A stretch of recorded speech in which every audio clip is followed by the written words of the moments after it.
Bonjour à toi, ami exposant.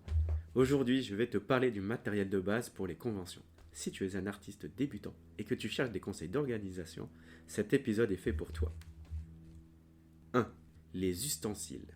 Les premières choses à penser sont les petits ustensiles. Ils te permettront de mettre en place et de maintenir ton stand.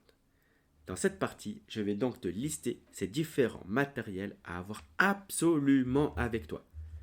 Mais d'abord, on va commencer avec le contenant. Pour faciliter le contrôle de ce que l'on a et de ce qu'on n'en a pas, je te préconise de prendre une poche en plastique transparente et de lister ce qu'il te faut avec un marqueur dessus. Comme ça, tu pourras contrôler directement si tu as tout ce qu'il te faut. Donc, ce qu'il te faut à l'intérieur de cette poche, c'est un marqueur noir, des ciseaux robustes, évite les petits ciseaux de papeterie qui ne coupent rien, un rouleau de ruban adhésif et aussi évite le dérouleur puisqu'il peut se casser pendant le transport. Une plaquette de pâte à fixe, ça c'est pour tout coller sur les parois ou sur les grilles ou sur un tas de trucs que tu as besoin. Un jeu de serre-flex pour attacher de la même manière des tas de trucs. Un cutter et des pinces de bureau. Des pinces de bureau pour accrocher des prints, ça fonctionne très très bien aussi. En 2, la papeterie. Il te faudra effectivement du matériel de papeterie, des feuilles, ce genre de choses. Ce sera pour faire des affichettes ou les commissions. En parlant de commissions, je te conseille de mener avec toi un paquet de feuilles de Bristol A5. Elles sont résistantes et tu peux les utiliser avec des crayons, des feutres à alcool, de l'aquarelle, tout. Donc c'est parfait. Et comme elles sont bien épaisses et rigides, tu peux aussi en faire des petites affichettes que tu peux dessiner toi-même ou des chevalets. Ensuite, il te faudra les cartes de visite. Les cartes de visite, c'est pas essentiel, mais c'est carrément très utile pour montrer ton travail, pour faire suivre tes clients, surtout les plus curieux.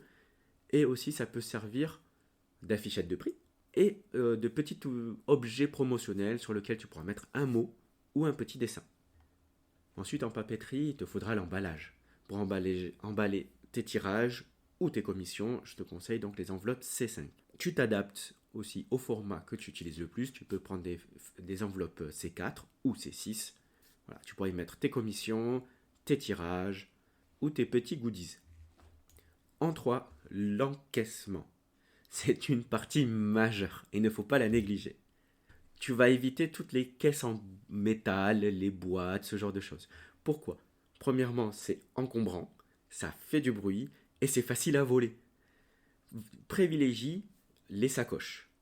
Il y a deux types de sacoches que je conseille. La première, ce serait les sacoches classiques mais compartimentées. Comme ça, tu pourras y mettre tes monnaies, tes billets, mais aussi ton téléphone ou tes petites affaires quand tu veux quitter ton stand. Tu le pourras le faire en toute sérénité, avec tout avec toi. Il y a aussi la sacoche dite serveur, que tu peux retrouver sur les garçons de café. Il y a un organisateur de pièces et de billets. En plus, ça ne fait pas de bruit si tu te déplaces avec, et ça reste assez discret. Ensuite, il y a le TPE, le terminal de paiement électronique. Aujourd'hui, plus de la moitié des encaissements se font par carte de crédit. Il serait carrément dommage de passer à côté. En plus, il existe plein de TPE à des différents prix, souvent entre 20 et 40 euros et sans abonnement. Donc si tu t'en sers pas, c'est pas très grave. Voici les quelques marques que tu peux aller voir. Donc il y a SumUp, MyPose et Zettel. Pour être sûr aussi, emmène une batterie USB en plus. On ne sait jamais si tu es en rade ou si tu as oublié de la recharger. Et pour finir avec l'encaissement, un carnet comptable. Tu n'es pas obligé d'acheter un vrai carnet comptable. Un carnet à spirale avec un quadrillage, ça fonctionne très bien. Dessus, tu pourras y mettre un tableau et cumuler plusieurs fonctions. Donc effectivement, le côté comptabilité pour suivre tes ventes, dissiper des litiges et faciliter tes déclarations suivantes.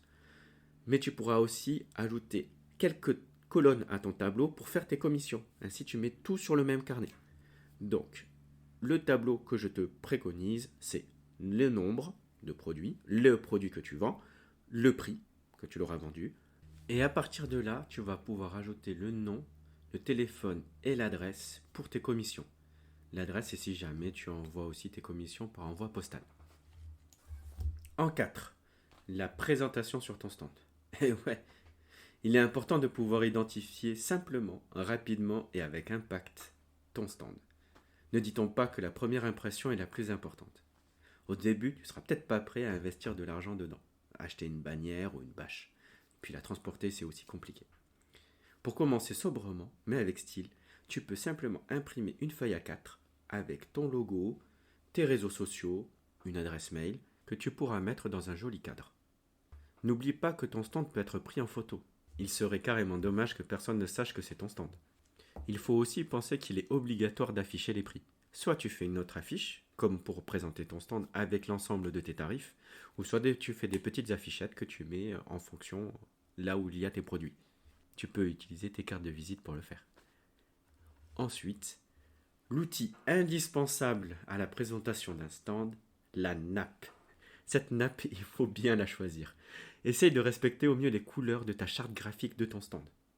Mais si tu n'en as pas, le noir fonctionne très bien pour commencer. Il faut penser que la réglementation exige qu'elle soit inifugée. Pour ça, il existe d'autres astuces que je développerai dans un autre épisode. Les dimensions des tables de stand standard, c'est 180 sur 70 de profondeur et 74 de haut. Pense à quand tu choisiras ta nappe de couvrir l'avant et les côtés de ta table. Comme ça, tu pourras y cacher tes affaires dessous, en toute sécurité, relativement. 5. Transport et sécurité. Ça tombe bien. On va d'abord parler du transport. Le transport, il y a deux grandes catégories, ceux qui ont un véhicule et ceux qui n'en ont pas. Ceux qui n'ont pas de véhicule se déplacent souvent en train. Dans tous les cas, il faudra quand même prévoir une grande valise et dans cette valise, y mettre son stock et son matériel. Pense à bien compartimenter les choses, que tu les mettes dans des poches en plastique ou dans des boîtes. Il ne faut pas qu'elles se déplacent trop, il ne faut pas qu'il y ait trop de pression à l'intérieur pour pas casser ou abîmer. Tu peux aussi devoir les protéger de l'humidité si jamais il pleut, par exemple. Ou si tu laisses tes affaires dans un endroit où il fait froid, où il y a de l'humidité. Si tu as un véhicule, c'est beaucoup plus simple. Et à la fois, ça peut être complexe, parce qu'il faut décharger la voiture. Pense à prendre un diable ou un chariot en fonction de ton stock. Si tu n'as ni l'un ni l'autre, tu peux piquer le cabas de mamie, enlever la poche, ça te fera un diable un peu bricolo. Pour la sécurité, je ne vais pas tout expliquer au niveau de la sécurité, mais ce qui est essentiel à prendre avec soi, c'est une chaîne et un cadenas. Pourquoi? Tu pourras attacher, enchaîner ta valise et les chaises qui te seront prêtées à ton stand. Pourquoi? C'est vrai qu'il a déjà existé des vols, que ce soit de stock, dans ce cas-là ta valise, mais aussi du mobilier. J'ai déjà vu des chaises disparaître. Donc voilà. Ensuite, dans la mesure du possible, il faut bâcher le stand, au moins pour ne pas inciter au vol. Juste mettre un grand tissu sur ton stock, enfin sur ton stand, ou une bâche bleue suffiront très bien que tu attacheras avec des pinces. Ce sont mes 5 indispensables à avoir en convention. En tout cas, si t'as kiffé, tu likes, tu commentes et tu t'abonnes. N'oublie pas d'appuyer sur le petit gling gling pour voir ma magnifique tête dès qu'une nouvelle vidéo sort. À très bientôt.